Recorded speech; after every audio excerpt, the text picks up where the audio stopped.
What if a single moment in a blizzard could change a man's life forever? The blood on the snow should have been the first warning sign. Jake Sullivan stood frozen in his doorway, staring at the crimson trail that led from the edge of the forest to something small and black huddled against his porch steps.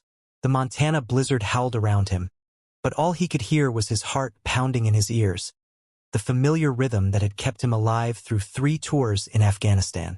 Can you imagine finding a creature that would redefine everything you thought you knew? What he found that night would change his life in ways that no war ever could. The tiny creature he mistook for an abandoned puppy would grow into something that would make even hardened wildlife experts step back in fear. But on that frozen February evening, Jake had no idea he was about to raise one of nature's most powerful predators as his own son. The bundle of black fur was barely breathing when Jake dropped to his knees beside it. No bigger than a coffee mug, the creature's eyes were still sealed shut, its body trembling violently against the -20 degrees wind. Before we continue this incredible journey, if stories about extraordinary bonds between humans and wild animals touch your heart, consider subscribing to Storysphere. Every subscription helps us share more of these remarkable tales that prove love knows no boundaries in the animal kingdom. Your support helps spread the message that sometimes the wildest hearts make the most loyal companions. Jake had moved to this remote corner of Montana 6 months earlier, seeking solitude after the Veterans Administration doctors had given up on treating his PTSD with pills and therapy sessions. The nightmares came every night without fail. Phantom explosions that jerked him awake. The faces of fallen brothers haunting his every quiet moment. His cabin, 20 miles from the nearest neighbor, was supposed to be his fortress of solitude, a place where he could fall apart without anyone watching. The puppy, if that's what it was, weighed almost nothing in his hands. Jake tucked it inside his flannel shirt, feeling the tiny heartbeat flutter against his chest as he stumbled back inside. 20 years of military training kicked in as he grabbed towels from the bathroom, cranked up the wood stove, and began the delicate process of warming the frozen creature. The ice crystals in its fur melted slowly, revealing a coat so black it seemed to absorb light. As Jake worked, gently rubbing circulation back into the tiny limbs, he noticed the paws seemed unusually large for such a small animal, but exhaustion and concern overrode any deeper analysis. "Come on, little guy," Jake whispered, his voice rough from disuse. He hadn't spoken to another living thing in weeks. "Don't give up on me now." The creature stirred slightly, a weak whimper escaping its throat. Jake had seen enough death to recognize when something was fighting to live, and this tiny thing was fighting hard. He mixed warm water with some canned milk he had in the pantry, using a dropper he found in his first aid kit to carefully feed the animal. Drop by drop, life seemed to return to the small body. By 3 o'clock in the morning, it was breathing steadily, curled up in a nest of towels next to the wood stove. Jake sat in his recliner, watching the rise and fall of the tiny chest. For the first time in months, his mind wasn't replaying combat scenarios or calculating threat assessments of his surroundings. Instead, he was completely focused on this small life he had pulled from the storm. When the sun finally broke through the clouds the next morning, both Jake and the puppy were still alive, though Jake would later reflect that this was the night both their lives truly began. The nearest veterinarian was in Whitefish, a 2-hour drive on good days. The roads were still thick with snow, but Jake bundled the puppy, whom he'd started calling Shadow for his dark coat, and made the treacherous journey. Dr. Patricia Mills had been treating animals in Montana for 30 years, and she barely looked up when Jake walked in carrying what appeared to be a German Shepherd mixed puppy. "Found him in the storm," Jake explained, his words clipped and efficient. "Need to make sure he's okay." Patricia's examination was thorough but routine.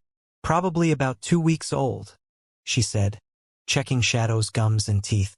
"Definitely some Shepherd in there. Maybe some Husky from the look of those paws. He's malnourished but should recover fine with proper care. You planning to keep him?" Jake hadn't actually considered the question until that moment. He had acted on instinct, saving a life because it needed saving. But as Shadow's tiny paw wrapped around his finger, he felt something shift in his chest. "Yeah," he heard himself say. "I'm keeping him." Patricia provided antibiotics, deworming medication, and a specialized puppy formula. He'll need feeding every 4 hours for the next few weeks, she explained. It's a big commitment. Sure you're up for it? Jake thought about his empty cabin, his sleepless nights, his purposeless days. I've got nothing but time, document. The drive home was quiet except for Shadow's occasional whimpers from the cardboard box on the passenger seat. Jake found himself talking to the puppy, explaining the route, pointing out landmarks, his voice rusty but gradually warming. That's where the elk cross in spring, he said, gesturing to a meadow. And that ridge there, that's where the eagles nest. Back at the cabin, Jake threw himself into caring for Shadow with military precision. Feeding schedules were maintained to the minute. He kept detailed logs of weight gain, behavior changes, and developmental milestones. The puppy responded to the regimen by thriving. Within a week, Shadow's eyes had opened, revealing striking amber irises that seemed too intelligent for such a young animal. Jake would spend hours sitting on the floor, letting Shadow explore his lap and chew on his fingers with tiny needle teeth. The nightmares didn't stop entirely, but they came less frequently. When they did wake him, Jake would check on Shadow, sometimes bringing the puppy to bed with him, where the small, warm weight against his chest would calm his racing heart. Shadow seemed to sense Jake's distress, even as young as he was, often waking and nuzzling Jake's hand during the worst of the dreams. Tom Henderson, Jake's nearest neighbor, stopped by 3 weeks after the rescue. Tom was a retired sheriff who made it his business to check on the various hermits and recluses scattered throughout the valley. He took one look at Shadow and whistled low. "That's a big puppy," Tom observed. Shadow was already the size of a full-grown beagle, his paws comically oversized for his body. "What is he? 8 weeks?" "For weeks," Jake corrected, showing Tom the veterinary paperwork. Tom's eyebrows rose. "For weeks? Jesus, Jake. What are you feeding him?" "Steroids." It was meant as a joke, but it planted the first seed of unease in Jake's mind. What secrets was Shadow hiding? Shadow was growing at an unprecedented rate. His appetite was voracious, graduating from formula to solid food earlier than any guide suggested. His coordination developed rapidly, too. By 5 weeks, he was running with a fluid grace that seemed almost supernatural. But Jake, isolated in his cabin with limited internet and no television, had no real frame of reference for normal puppy development. Shadow's intelligence manifested early.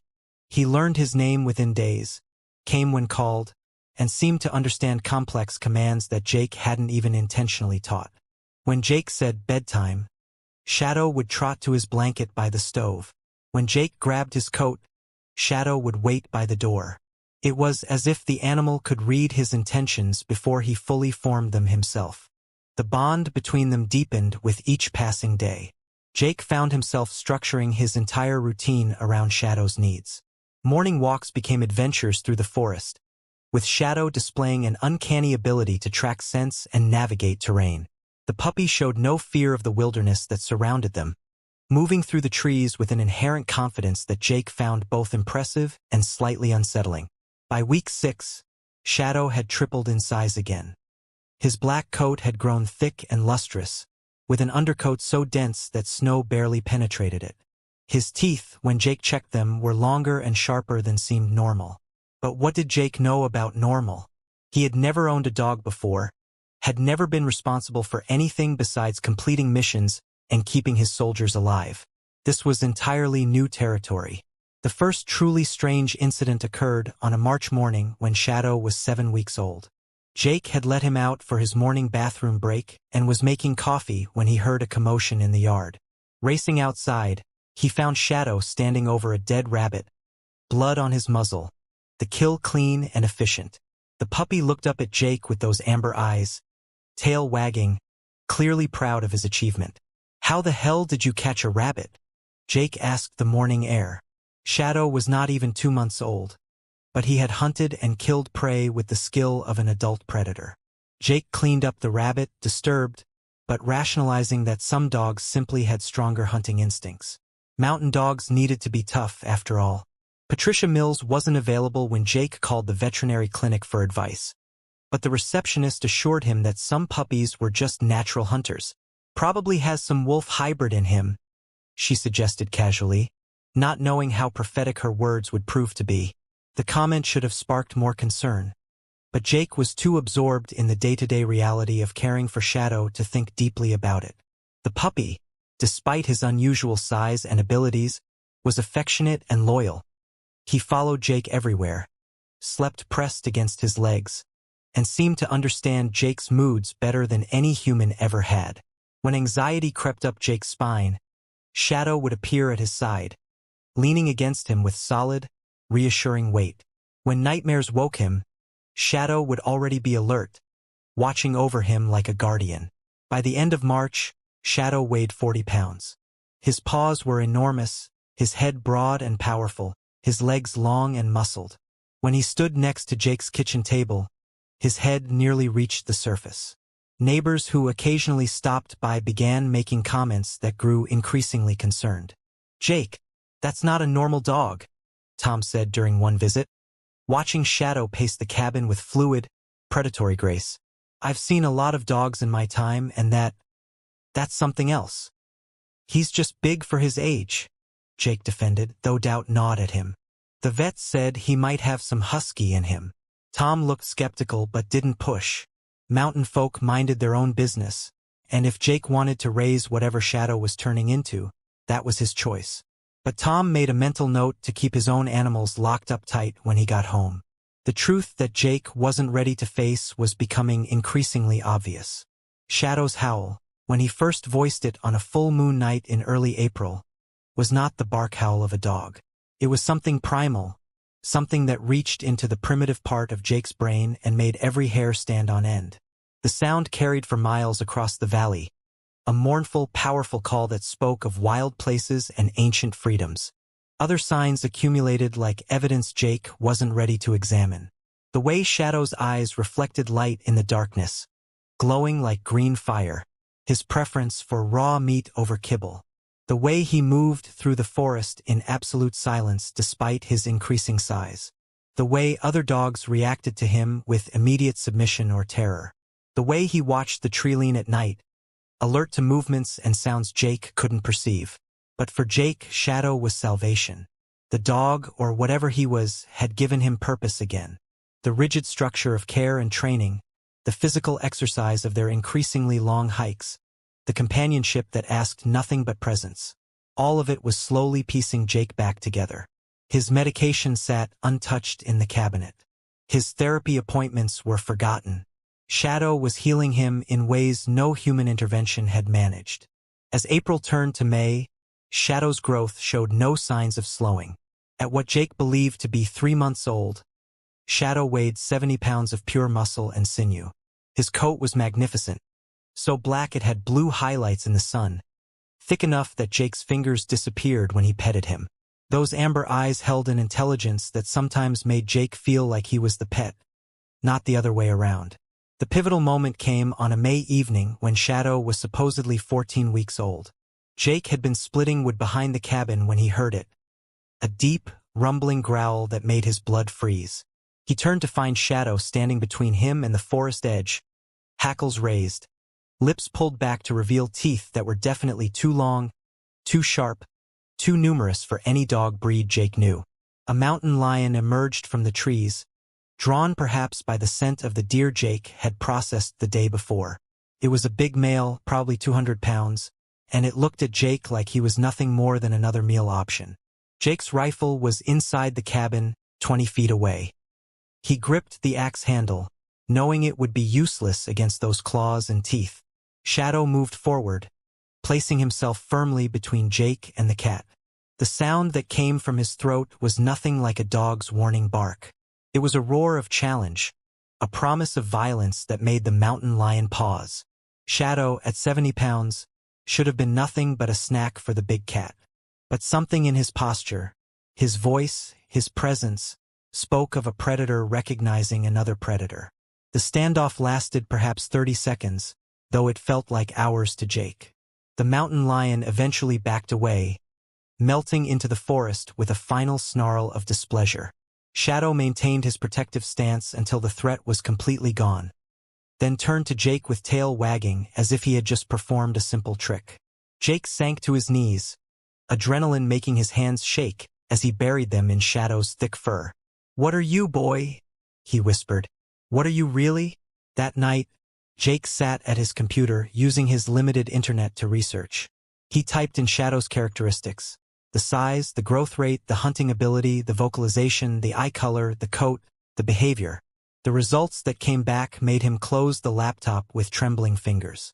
Every search led to the same conclusion, the same impossible answer that he wasn't ready to accept. Shadow, curled at his feet, warm and solid and real, didn't care what the internet said he might be. He was Jake's companion, Jake's protector, Jake's reason to keep going when the darkness crept in. Whatever truth was growing alongside Shadow's remarkable body, it would have to wait. Some truths demanded their own timeline, and Jake wasn't ready to face this one. As May progressed, the signs became undeniable. Shadow's hunting expeditions grew bolder. He would disappear for hours, returning with evidence of successful kills. His howls, always at night, were answered now by distant calls from the mountains. Wild voices that made Jake's skin crawl even as Shadow's ears perked with interest. The puppy that had fit in Jake's palm was becoming something magnificent and terrifying in equal measure. Local ranchers started reporting unusual wolf activity, though no wolves had been documented in this part of Montana for decades. Livestock stayed nervous. Dogs refused to leave their porches at night, and more than one person claimed to have seen a massive black shape moving through the forests. Jake kept Shadow closer to home, but he couldn't cage what was becoming increasingly clear was not meant to be caged. The morning that would change everything started like any other. Jake woke to find Shadow watching him from across the room, those amber eyes holding depths that no dog's eyes should contain. They went through their morning routine: breakfast, Jake's coffee, Shadow's raw beef, a walk along their usual trail. But Jake couldn't shake the feeling that something was shifting, that the careful balance they had built was about to tip. He was right. Change was coming in the form of a routine veterinary checkup that would shatter the illusion Jake had carefully maintained. The truth about Shadow couldn't be avoided much longer, and with it would come choices Jake never imagined he'd have to make. The abandoned puppy he had saved was about to reveal itself as something that would challenge everything Jake thought he knew about the bond between human and animal. But that morning, walking through the Montana wilderness with Shadow padding silently beside him, Jake allowed himself to exist in the peace they had created together. Whatever Shadow truly was, he had saved Jake as surely as Jake had saved him. The storm that had brought them together was nothing compared to the storm that was about to break. When the world discovered what was living in Jake Sullivan's cabin, the veterinary clinic in Whitefish had seen its share of unusual animals over the years, but nothing quite prepared Dr. Patricia Mills for what walked through her door that Tuesday morning in late May. Jake had called ahead for Shadow's 4-month checkup, though by his calculations, the animal was actually closer to 16 weeks old. What entered the examination room, however, defied every expectation Patricia had developed in 30 years of veterinary practice. Shadow had to duck his head to fit through the standard doorframe. At 90 pounds, he moved with a fluid grace that made the floor vibrate slightly with each step.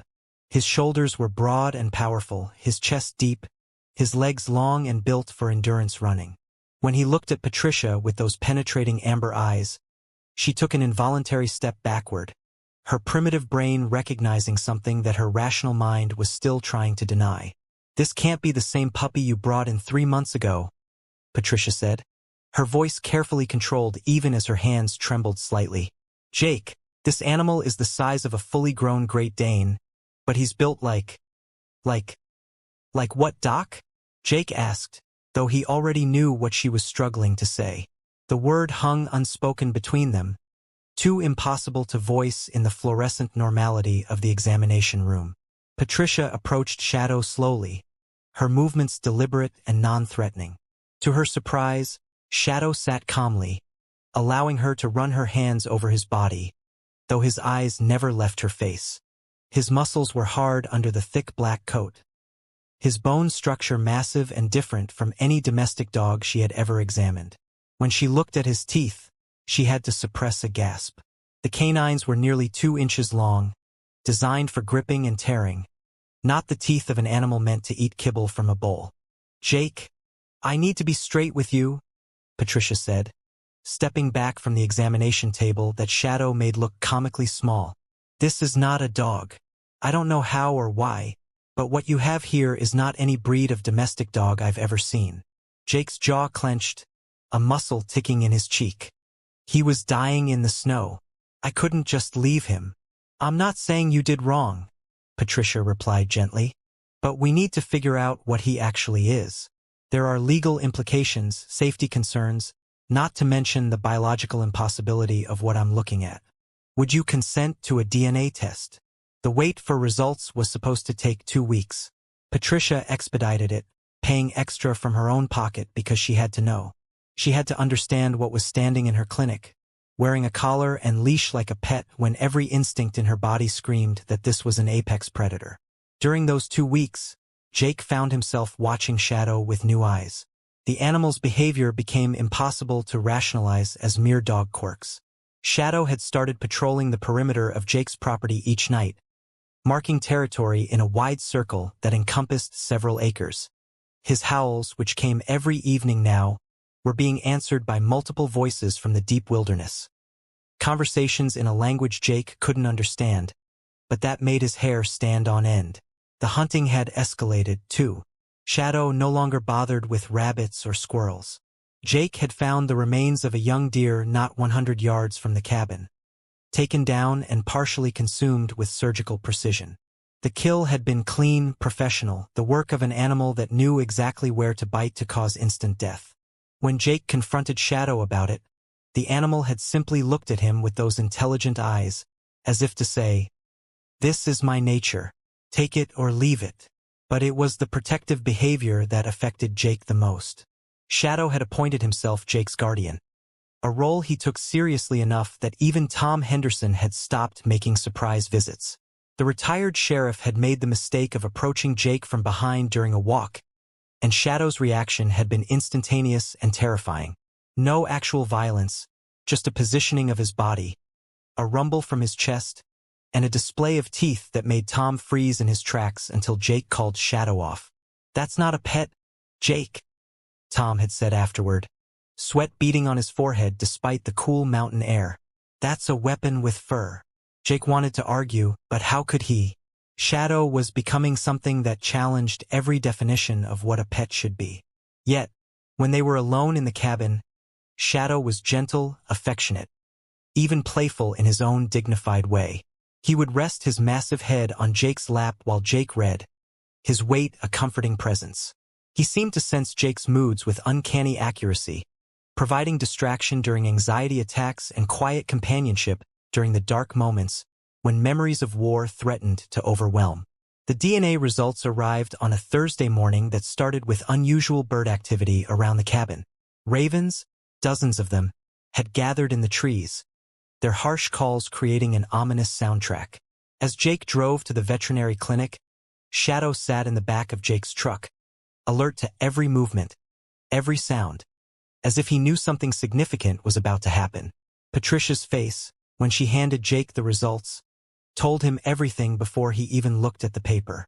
Her professional composure was cracked, replaced by a mixture of awe and concern that made Jake's stomach clench. He looked down at the genetic analysis report, the scientific terminology swimming before his eyes until one line came into sharp focus. Canis lupus occidentalis, Northwestern Wolf, 100% match.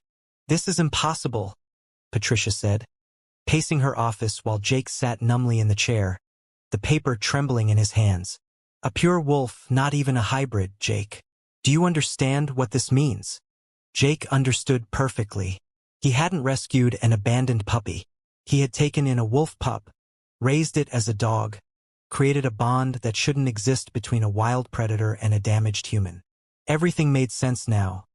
The rapid growth, the hunting ability, the howls, the intelligence that went beyond canine comprehension. Shadow was not Shadow at all. He was a wolf, specifically a Northwestern wolf, one of the largest subspecies in North America. "He must have been the runt," Patricia continued, thinking out loud. "Abandoned by his pack during that blizzard. Mother probably had too many pups to feed, left the weakest behind.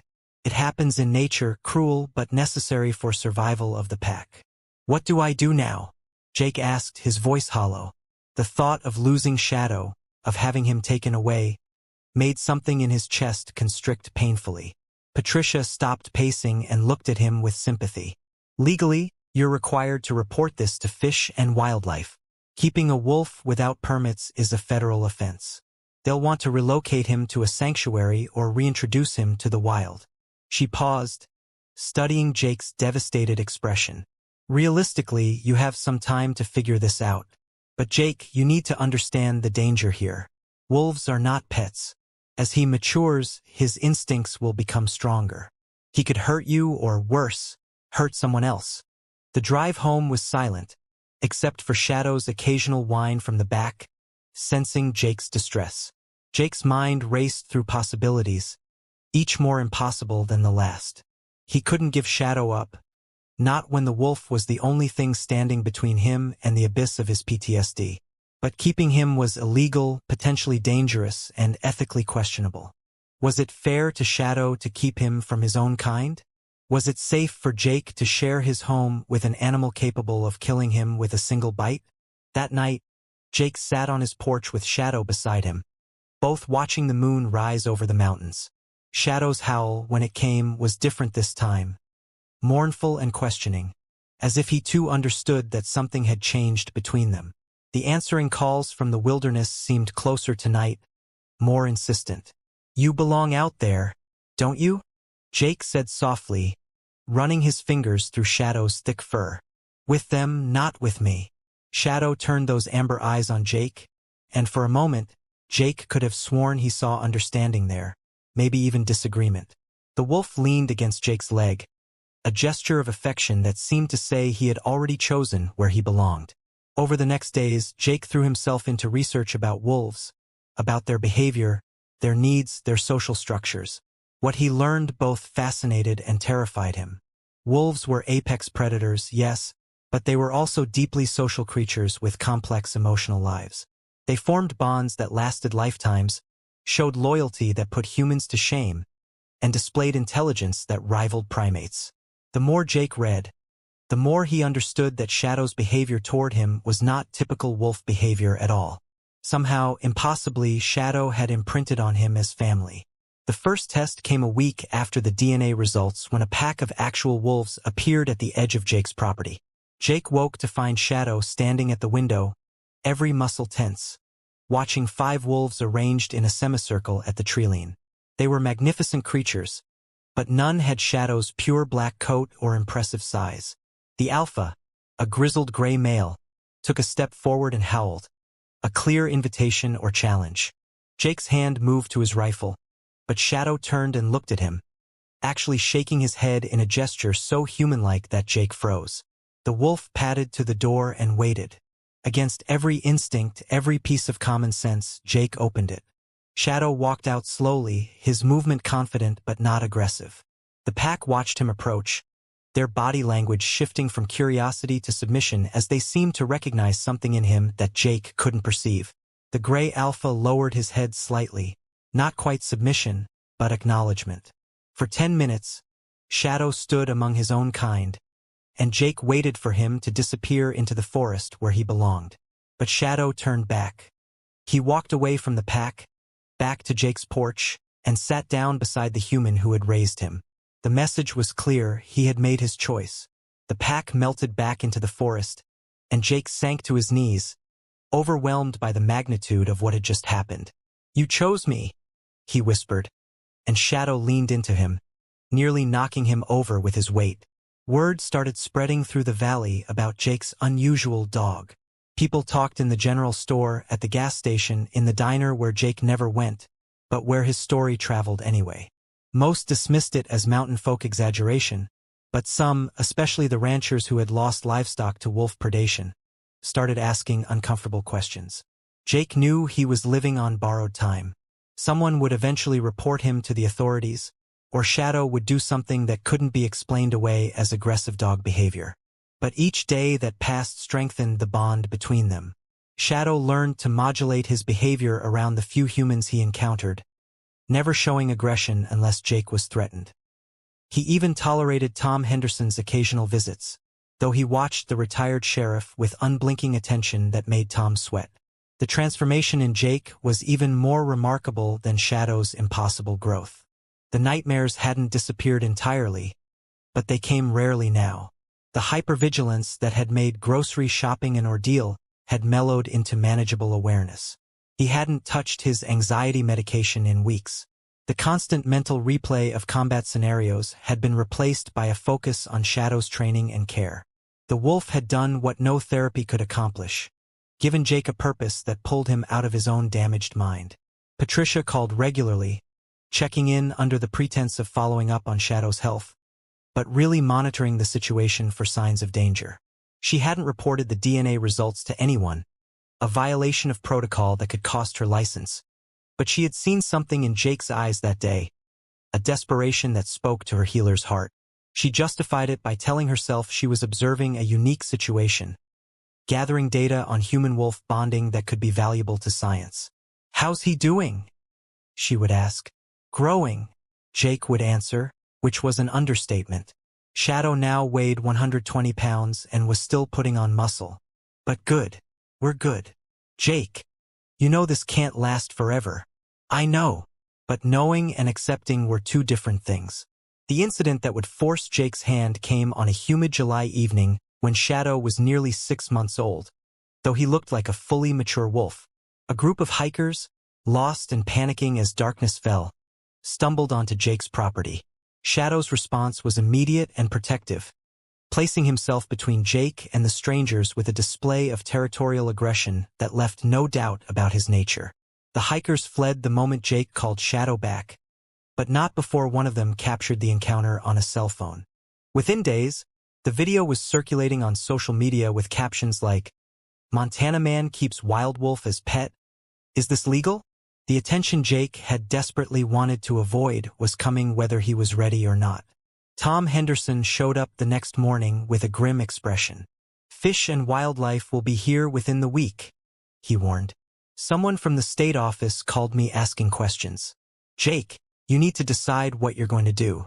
Jake looked at Shadow, who was lying in a patch of sunlight, looking for all the world like an oversized dog enjoying a lazy morning.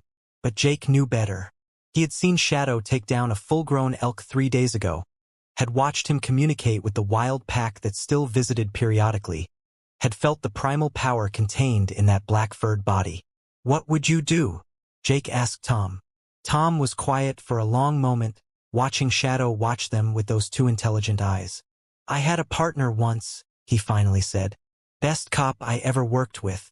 Saved my life more times than I can count. When the department wanted to retire him for some bureaucratic reason, I fought like hell to keep him. Lost my promotion over it." He paused. "He was just a human. What you've got there saved your life in a different way. Didn't he?" Jake nodded, unable to speak past the lump in his throat. "Then you fight," Tom said simply. "You find a way to make it legal or you find a way to disappear, but you don't let them take him if he doesn't want to go." After Tom left, Jake sat with Shadow on the porch, both of them looking out at the wilderness that had brought them together. The authorities were coming. Decisions had to be made. The fairy tale of a man and his dog was ending, and the complex reality of a human-wolf bond was about to be tested in ways neither of them could fully anticipate. But in that moment, with Shadow's warm weight against his side and the Montana mountains standing eternal around them, Jake made his choice. Whatever came next, they would face it together. The abandoned puppy, who had turned out to be a wolf, had saved him from his demons. Now it was Jake's turn to save Shadow from a world that wouldn't understand what they had built together. The sound of vehicles on the distant road made Shadow's ears perk up, and Jake's hand found the thick fur at the wolf's neck. The reckoning was coming sooner than expected.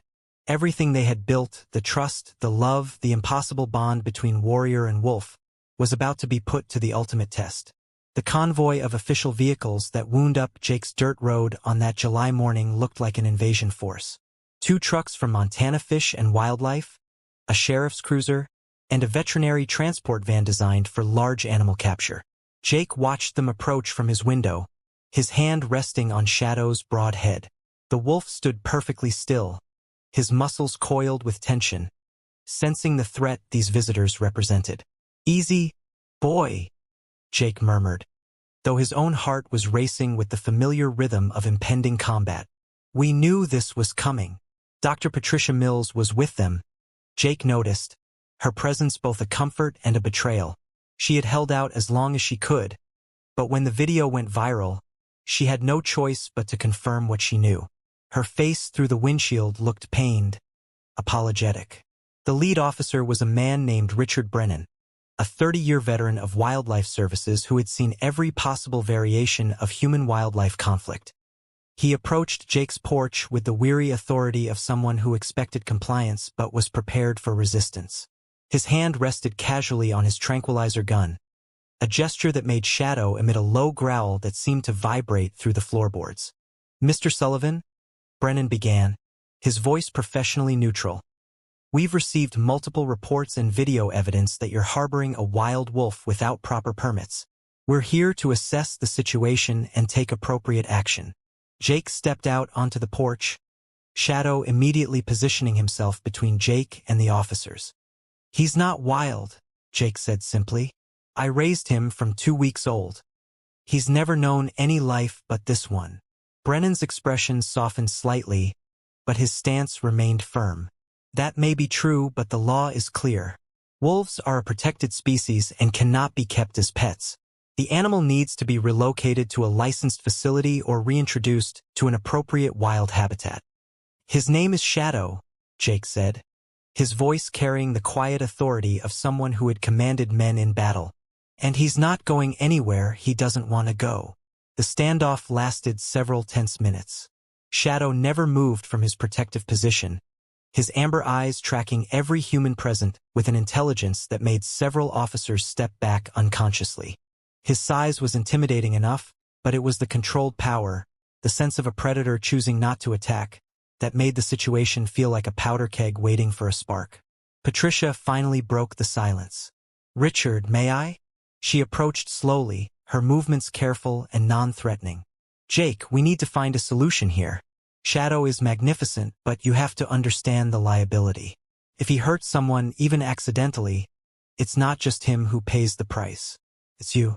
And it's every wolf in Montana who'll face increased persecution." "He'd never hurt anyone," Jake insisted. But even as he said it, he knew it wasn't entirely true. Shadow would absolutely hurt someone if they threatened Jake. That protective instinct was hardwired into his DNA, strengthened by their bond. "There might be another way," a new voice said. Tom Henderson had arrived, parking his truck behind the official vehicles. With him was someone Jake didn't expect. Judge Margaret Ellis, a retired federal judge who still carried significant influence in Montana legal circles. She was also, Jake learned later, Tom's sister-in-law. "Margaret," Brennan said, surprise evident in his voice, "this isn't exactly your jurisdiction. Wildlife law has always been an interest of mine," she replied smoothly. "And I believe there's precedent for special circumstances permits in cases of documented human-wildlife bonding that provides therapeutic benefit." She produced a folder thick with legal documents. "Mr. Sullivan is a decorated veteran with documented PTSD. His medical records, which he has authorized me to reference, show marked improvement since beginning his relationship with this animal." Jake looked at Tom in amazement. The retired sheriff shrugged. "Told you I'd help if I could." The discussion moved inside, though Shadow refused to leave Jake's side, his massive presence making the small cabin feel even smaller. Judge Ellis laid out her case with the precision of someone who had spent decades constructing legal arguments. There were precedents, she explained, rare but existing, where special permits had been granted for therapeutic animal relationships that fell outside normal regulations. "The key," she said, looking directly at Brennan, "is demonstrating that the benefit to the human outweighs the potential risk and that appropriate safeguards are in place." Brennan was skeptical. Those precedents involve domesticated animals with wild ancestry, not pure wolves. This is entirely different. The debate continued for hours, with Shadow lying at Jake's feet, alert but calm. Patricia provided medical testimony about Jake's transformation since finding Shadow. Tom testified about the controlled, non-aggressive behavior he had witnessed.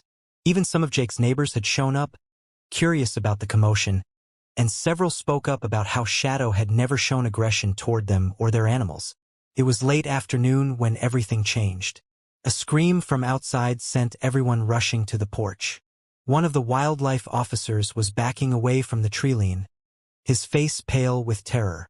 Behind him, emerging from the forest with the confident gait of an apex predator, was a massive grizzly bear. The bear was clearly agitated, possibly rabid from the foam around its mouth, and it had fixated on the group of humans as either threat or prey. Several officers reached for weapons, but the bear was too close, moving too fast. It would be on them before anyone could get a clean shot. Shadow moved like black lightning. One moment he was beside Jake. The next he was between the humans and the bear, his body low, a snarl ripping from his throat that made everyone, including the grizzly, freeze. The bear outweighed Shadow by at least 300 pounds. But the wolf showed no fear, no hesitation. This was his territory. These were his humans to protect. The confrontation was brief but intense. Shadow didn't attack, but his positioning, his vocalization, his sheer presence communicated something primal to the bear. This was not prey behavior. This was predator facing predator, and the wolf was making it clear that the cost of advancing would be paid in blood. The bear, perhaps sensing that even victory would come with devastating wounds, chose retreat. It huffed, shook its massive head, and lumbered back into the forest. Shadow maintained his defensive position until the bear was completely out of sight, then calmly walked back to Jake's side as if he had just performed a routine task. The silence that followed was profound.